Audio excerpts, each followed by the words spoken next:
歡迎收聽五月筆記，我係五月，今日要講另一本嘅小說。其實我最近一啲嘅選書咧，都係自己喺網上面睇到一啲嘅介紹，唔一定係推薦某一本書，只係推介一本新書，或者有啲人提到某一個作家，然後我就會問 AI 介紹呢一位嘅作家啦，介紹都幾有趣嘅時候，我就問埋佢有啲咩作品啊，一定要睇啊，咁然後就選咗呢一啲書嘅。今日講嘅呢一本書，好似都係好意外地揾到作者嘅名，再同 AI 傾下，跟住就諗住借呢一本書。Call Me By Your Name， 以你的名字呼喚我。作者就係安德烈艾植蒙，譯者係吳彥用，由麥田出版。就算我冇睇過電影，但我亦都好記得呢一個名字 Call Me By Your Name。呢一本書呢，就係2007年嘅時候出版嘅，咁喺2017年嘅時候呢，就推出咗電影版啦。咁電影亦都係受到非常非常之大受歡迎，就算當年我冇去睇呢一套電影，我都知道幾樣嘢嘅，就係佢首主題曲好好聽啦。我好記得我係淨係睇咗個預告片，已經覺得好靚個景色，然後之後我先知原來係意大利。我真係好中意意大利，即係意大利嗰種如果係南邊嘅地中海氣候嘅話呢，係藍天白雲，真係好靚。睇呢一本書嘅時候，有一種賞心悅目呢，就係電影版，即係兩位男演員添莫菲查洛克米同埋 Armie Hammer， 佢哋兩個個樣去想象嗰個畫面。因為有啲時候你睇小說呢，我唔知你啦，我睇小說嘅時候係根據佢嘅描述，我係會有想象嘅畫面嘅。然後我又好中意背景音樂呢樣嘢。我通常睇書唔係一個好安靜嘅，應該係一個安靜嘅地方，但係我通常會開一啲背景音樂做襯底咁樣去睇書嘅人嚟嘅。已經有咗電影嘅話，咁我當然就用電影嘅音樂去營造呢個氛圍啦。咁聽咗唔少裏面嘅歌，都覺得主題曲係最正嘅一首歌 Mystery of Love。 哇，真係有種小清新文藝風喺裏面。然後唔知點解啦，當佢描述緊當下意大利嘅風嘅時候呢，我都會覺得哇，一陣風吹過嚟咁樣。一開始嘅時候睇呢一本書係幾歡欣嘅，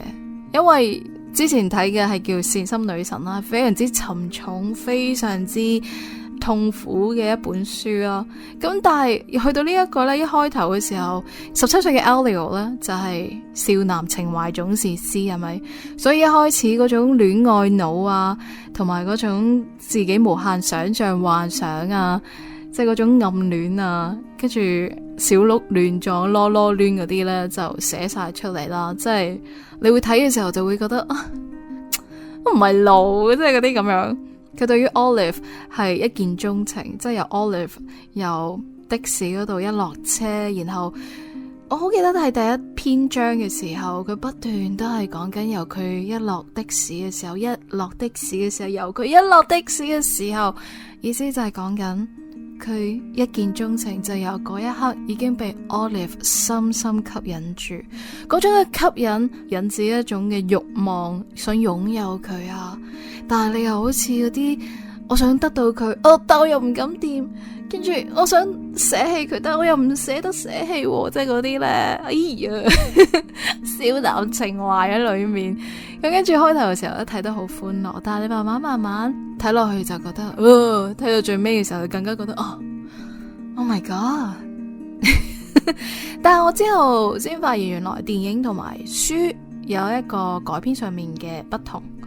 電影呢，我覺得佢係將一啲最美麗 capture 到，即係捉住嗰個最美麗嘅時刻，就喺個電影裏面呈現。但係書裏面呢，除咗呢個美好嘅時刻，即係嗰6-7個星期嘅夏日嘅戀愛，除咗呢樣嘢之外，就有延伸到20年之後嗰種對於嗰時嘅一種嘅迷戀，或者嗰時嘅一種嘅執着，一直延續去到中年嘅 Elio 嗰度。電影裏面呢，就係去到中段啦，即係呢一段夏日戀情完咗之後，跟住就係完。對於嗰個初戀嘅愛情故事更加深刻啦。唔知大家有冇中唔中意睇呢啲所謂初戀嘅故事？即係睇得多嘅時候，你會發現影視作品，無論係影視作品、文學作品都好，初戀都係設定喺16、17歲，啱啱開始成熟青春期，然後邁向成年期嘅過程裏面，人哋亦都開始對身體上面或者係一啲情感上面嘅探索，然後初戀就係帶俾你一啲人生成長啦，冇話人生係成長一個開端嘅時候嘅不同嘅經歷，然後非常之深刻。如果係愛得好激烈好深嘅，好似呢一本書咁樣，你真係唔好喺一齊都係永世難忘。然後呢本書其實中文譯本2009年已經有噶啦，但係因為電影大受歡迎啦，2018年嘅時候再出咗一本就係以電影書衣，就所以更加靚。我都係睇2018年嘅版本啦。咁書裏面好有趣一樣嘢就係，因為你睇緊係一段非常之深刻，然後畫得好深嘅一段好純粹好真摯，係嗰種愛同埋慾望，即係如果係用翻一啲一般我哋而家嘅語言，就係覺得兩個身心靈契合度非常之高嘅人嘅結合，你係覺得無敵嘅，無敵到係你好似永遠都唔會揾翻所謂啱自己嘅人。然後呢一段嘅感情亦都係刻骨銘心到，將你內心過去一啲就如呢一種咁真實、咁純粹、咁渴望、咁熾熱，特別係去到中年啩，因為你年輕嘅時候先會有呢一種，你當你去到一個階段之後，你好似心如瓶頸一樣，所以佢會將你呢一種嘅最內心嘅嘢，然後畫出嚟，然後跟住俾你睇，我覺得會有少少呢一種嘅感覺俾我，所以一開始嘅時候覺得係好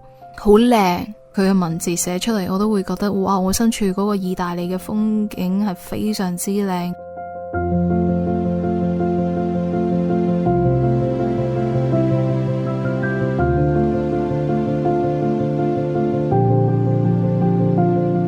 24歲嘅 Olive 同埋一個17歲嘅 Elio， 佢兩個嗰種嘅吸引，嗰種嘅張力，特別係第一篇章全部都 Elio 嘅一個內心獨白，即係嗰種少男心事。同埋呢一本書一開頭呢，佢有一句說話已經 quote 咗出嚟，就係 We had the stars, you and I, and this is given once only。呢個 keyword 係 once only，你明唔明啊？ once 即係人生只有一次，嗰個一次其實天時地利人和先可以結合到嗰個嘅 once only， 即係嗰個只能是你。哇！咁就係點解只係一個短暫嘅夏天，點解可以對於 Elio 嚟講，餘生嘅全部都係你嘅影子。咁我當時睇完呢一本書，有一次同我朋友去行山，咁我哋傾偈啦，咁我就講起呢一本書，然後我朋友就話咁執着唔好咯，好影響你人生。跟住我就覺得乜嘢啊，即係唔係工具書，如何叫你可以即係唔好咁執着啊？我話小說嚟噶，小說就係一種嘅提問，同埋小說就係勾起你呢啲情感裏面最深刻嘅嗰一段嘢。我話你唔明噶啦，咁樣同佢講，跟住佢都係好現實咁樣同我講，就話反正佢覺得唔需要咁執着咯，一段嘅感情咯。跟住我話 OK。咁呢個古仔其實嘅背景係處於上世紀80年代，咁由於兩位都係男主角啦，咁就係講緊一個同性戀嘅故事。咁喺上世紀80年代意大利嚟講，應該同性戀即係如果根據呢一本書嚟講，其實都唔係一個普遍嘅現象，然後亦都你要面對一定嘅眼光，一啲社會嘅主流嘅價值。同埋 Elio 第一個篇章咧，其實真係春心蕩漾到一個位，即係佢嗰種 Olive 一顰一笑都係打動緊佢，牽引佢嘅神經啊乜嘢咁，跟住我就覺得跟住我成日會覺得真係好戀愛腦啊你，然後佢又成日時時刻刻留意咧，即係又解讀即係 Olive 嘅一舉一動，究竟佢咁樣做，佢頭先同我按摩，佢想同我有肢體接觸，但係我好驚啊，因為我覺得佢一掂我就會成個身已經係融化，即係佢成日自己喺度諗呢一啲，所以佢成日都見到 Olive 啦，又心跳加速啊，又坐立難安啊，跟住佢又渴望啊，但係又自我質疑啦，覺得呢一個24歲咁英俊嘅男性，即係個條件咁好嘅人，點會中意我呢個僆仔啫？係咪？即係佢會有呢一種嘅內斂，但係跟住佢又覺得，我覺得佢係知嘅，佢知道我中意佢，即係嗰啲咁想點啫？17歲係咁噶啦，係咪？然後第一段嘅就係 If not late when， 回頭不做，更待何時？即係依家你唔做，咁你等到幾時？因為佢嘅少男心事，佢不斷都喺度諗緊，要唔要開始呢一段嘅戀情咧？我唔應該要去愛呢？不斷都有諗緊呢個。你而家唔做嘅話，你幾時啫？係啊，呢個只係一個夏日嘅短暫嘅戀愛，但係點解唔去馬啫？而且我可以讀一段，嗰個周日下晝，除咗我哋兩個之外，都冇人喺屋企。我坐喺床上，佢行入我間房，問我點解冇同其他人去海邊。我拒絕回答，只係喺佢嘅凝視之下聳聳肩。佢點可能唔知道嗰個只不過係為咗隱藏我冇辦法鼓足勇氣講嘢嘅事實呢？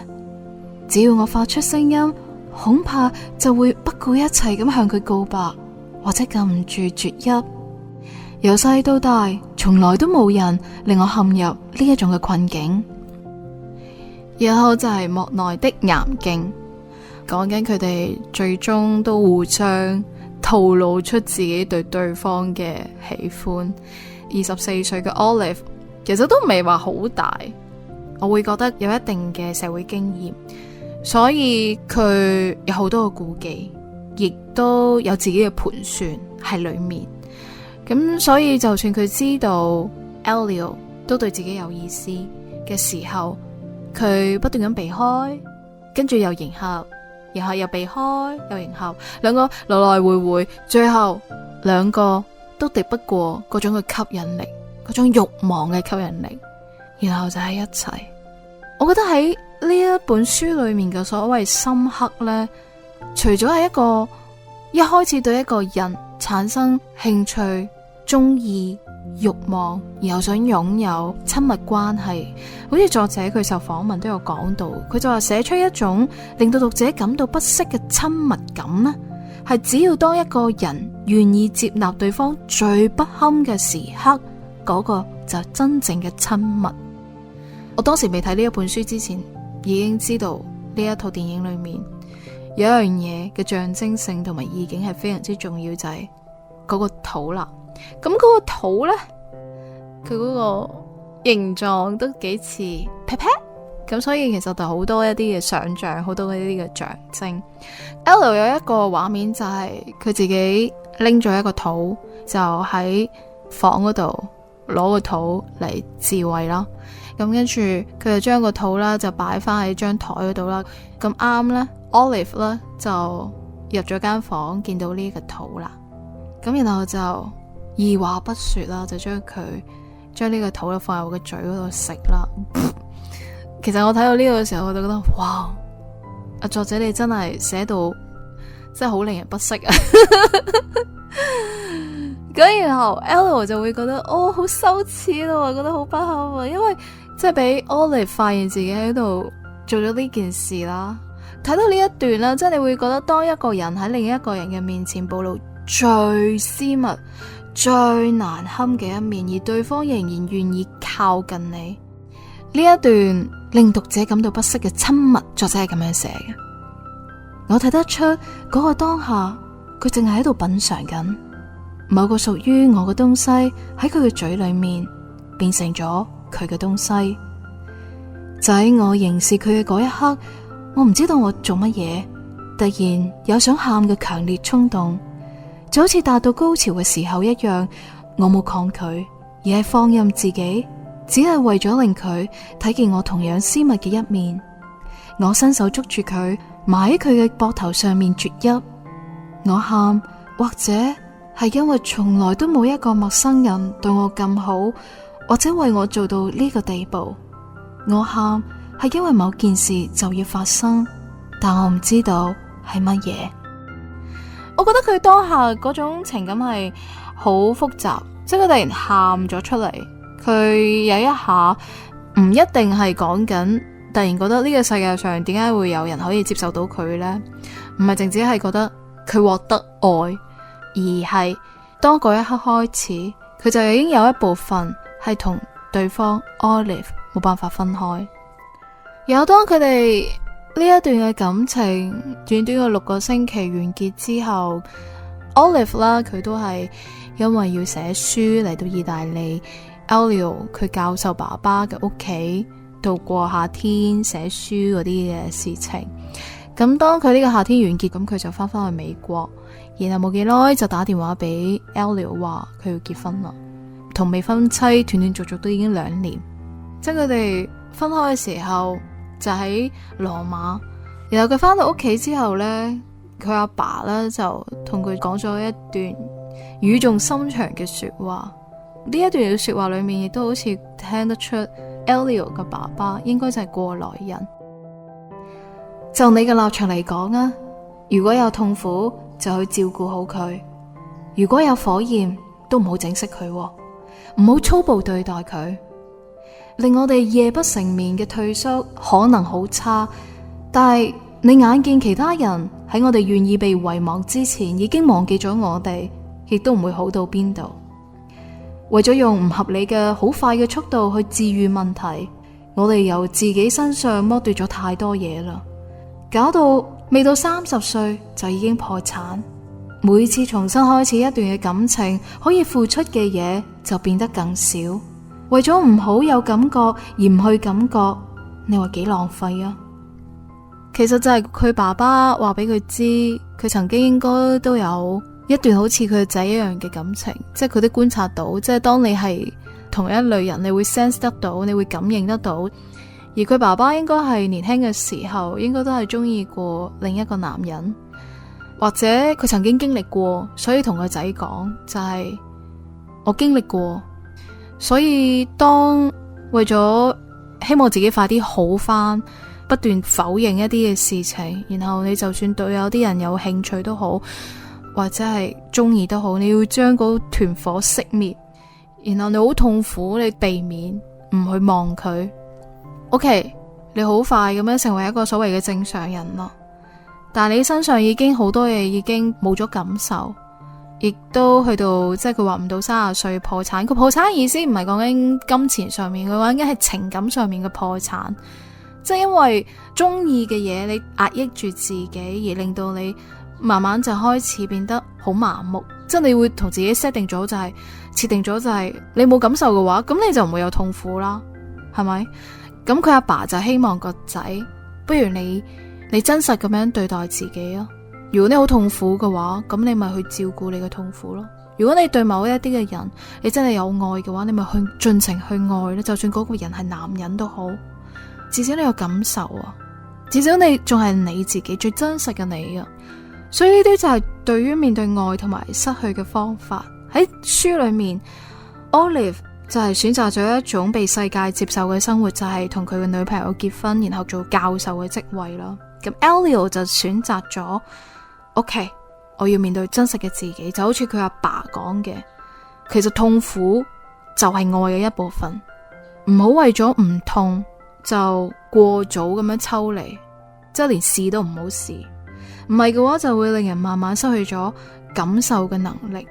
所以嗰個夏天呢，從來喺 Elio 嘅身上係冇離開過，一直都係停留喺佢心裏面，就係咁樣，因為佢選擇咗17歲最真實嘅愛，亦都係同 Olive 之間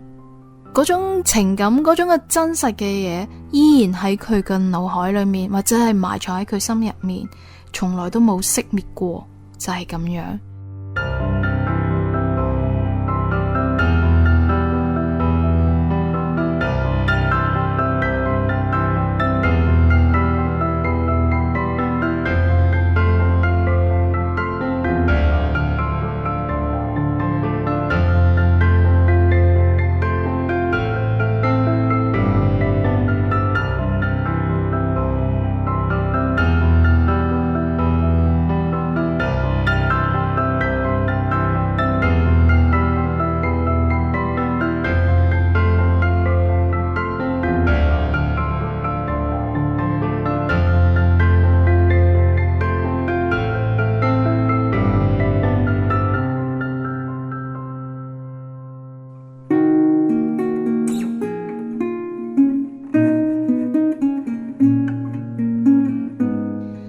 嗰段好經典嘅對白就係 Call me by your name and I will call you by mine。咁呢句說話呢，就係差唔多係貫穿全個故事噶啦。第一次出現就係 Olive 同埋 Elio 第一次嘅翻雲覆雨嘅夜晚啦。之後呢 Olive 就話啦，佢話用你嘅名呼喚我，我都用我嘅名呼喚你啊。我呢一世從來都冇做過呢啲事，就喺我將我嘅名當作佢嘅名嚟呼喚嘅時候，我進入咗一種無論過去或者係此後，我從來都冇同任何人共享嘅境界。哇！呢一句說話已經有可能就好似頭先一開始嗰一句說話 ，Once only， 人生只有呢一次，亦都只能係對方。即係 Elio 17歲嘅初戀，其實就遇到 Olive 呢一個同自己身心靈契合度係如此之高，身心靈即係對對方嘅身體都有渴望啦，吸引住啦。另外心靈就係佢哋對於文學、音樂、造詣都非常之高啦，所以先佢哋傾偈嘅頻率可以對到。咁同時亦都令 Elio 佢自己啦領略咗世間所有佢從來都未遇過嘅體驗同埋觀感，咁第一次全部都係嚟自 Olive 啦。咁更加係呢一個17歲啦，由少年邁向成年嗰種啟蒙，其實你亦都係透過另一個人嚟完整咁樣看見自己。你真正嘅自己有可能係真係遇到中意嘅人，同佢一齊你相處，有時你會發現一個新嘅自己啊！點解我以前唔係咁？點解遇到你會係咁樣嘅？因為你同另一半相處嘅時候非常之親密啦，係咪？你哋喺度度過好多嘅時光，身體嘅結合，面對一啲生活上面嘅磨合啊，每日嘅共處，將你最真實嘅自己係逼出嚟。有啲時候你會看到更好嘅自己，有啲時候你會睇到更差嘅自己。點解而家成日好中意有啲工具書就話你要脫離一個有毒嘅關係，就係因為當你同一個有毒嘅人一齊嘅時候，你就變得好糟糕。所以點解要離開？當你遇到一個無毒嘅人，跟住令到變得更好。呢個有時候我都係覺得，即係通過另一個人去完整咁樣看見自己。因為有時你自己睇自己啦，係有盲點，但當你同一個人嘅相處嘅過程，慢慢去了解自己，又係另一個全新嘅自己。即係 Elio 同埋 Olive 啦，呢一種嘅關係，即係隨住夏天，即係嗰6-7個禮拜嘅結束而終結。有第二次嘅 Call Me By Your Name， 佢哋兩者之間嗰個暗號啦，可以話係暗號，就係 Olive 啦結咗婚啦，生為小朋友啦，跟住去到 Elio 父母意大利嘅屋企作客啦。咁 Elio 咧就透過電話，其實都算係即係 Elio 初戀多年之後再聽到 Olive 嘅聲音。嗰一段呢，就係 Elio 嘅父母啦打電話俾 Elio 就話Olive 嚟意大利即係嚟探我哋啊，咁樣要唔要同佢講下嘢啊，咁樣嗰一段。我聽見父母同埋背景裏面有小朋友嘅聲音，冇人會咁樣呼喚我嘅名。Elio，我重複，意思係我喺度聽緊啦，亦都為咗發動我哋過去嘅遊戲，證明我乜嘢都冇忘記。我係奧利弗啊！佢話佢已經忘記咗啦。呢一個 Call Me By Your Name 呢個魔咒，點解我已經開始覺得魔咒？跟住就去到結尾嘅時候再出現啦。結局嘅時候呢，就係嗰個夏天，就係20年之後，就 Elio 37歲，Olive 已經係44歲。Olive 咧再次造訪意大利，就同 Elio 再遇啦。Olive 咧又去到意大利，即係 Elio 嘅父母屋企作客，咁已經準備好晒好多嘢啦。咁跟住佢哋傾偈啦。一直以嚟，其實 Elio 好想喺 Olive 身上咧得到一啲嘅確認，係確認咩呢？就係確認究竟我哋嗰1個幾月嘅夏日之戀啦，係咪真實存在過呢？太過美好到一樣嘢就係現實已經唔存在，定係我自己幻想出嚟嘅呢？佢哋喺20年之後呢， Olive 講咗一句就係話佢自己對於嗰個夏天係乜嘢都記得，然後書裏面就有呢一段。我想講，如果你乜都記得，如果你真係同我一樣，咁樣你聽日或者係即將關上的士門嘅瞬間，當你已經向其他人每個人告別，呢一世冇其他噶啦，就呢一次啊，請你轉身面對我，就算係用講笑嘅口吻，或者係當作事後無意之間諗起，當我哋喺度嘅時候，呢個對我嚟講可能係極為重要噶。就好似你過去所做嘅咁樣，望住我塊面，同我四目交投，而你嘅名字呼喚我。我已經係爆淚。呢一本書最尾呢一段就係咁樣，我睇完之後覺得我唔知點講啊，即係有一種感覺就係，究竟呢種遺憾，嗰種遺憾我又覺得好似冇遺憾啊嘛，即係嗰年嘅夏天佢都冇錯過真愛啊，即係 Elio， 即係佢發動攻勢直接同 Olive 講我中意你，佢哋兩個人又愛得非常之熾熱啦，又毫無保留啦，咁只不過係因為 Olive 離開咗意大利，跟住選擇咗另一種可以繼續嘅生活，即係佢就翻返美國組織家庭結婚。即係頭先都有講到嘅，即係嗰啲我想成為你嘅愛情嗰啲，即係呢一種你係我，我係你嘅愛情啦。其實我會覺得令到 Elio 咧，其實有一部分嘅自己就跟住 Olive 離開啦，令到佢都將某部分嘅自己帶走咗。佢呢一個殘缺嘅自己，所謂殘缺啦嘅自己，就去面對呢個餘生。對於 Elio 嚟講，我覺得過去係冇消失過。嗰段夏日之戀6個幾星期嘅記憶，其實係從來都冇消逝過。佢要以唔同嘅形式去持續存在嘅，即係身體嘅感受啦。另外就係語言啦，即係 Call Me By Your Name 咁樣咯，同埋記憶啦。記憶呢樣嘢就真係，哇！縈繞住你嘅腦嘅時候咧，你真係走唔出去。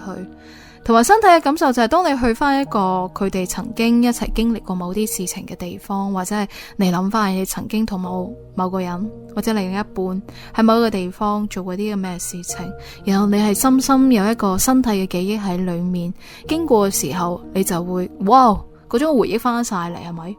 但同一時間咧，對於我嚟講，記憶其實都係自己對於過去嘅一種詮釋嚟嘅。記憶係好主觀嘅一件事，因為你會選擇你自己想記嘅嘢啦，然後再重組翻啦，然後你就賦予佢一個意義。就好似 Elio 點解呢個同 Olive 嘅記憶依然喺度，就係因為佢嗰個夏天係真實咁樣愛過一個人。嗰個夏天雖然好短暫啊，但係喺 Elio 嘅生命裏面呢，就被延長成為一生啦。所以20年之後呢， Olive 同 Elio 講，我仲記得一切噶，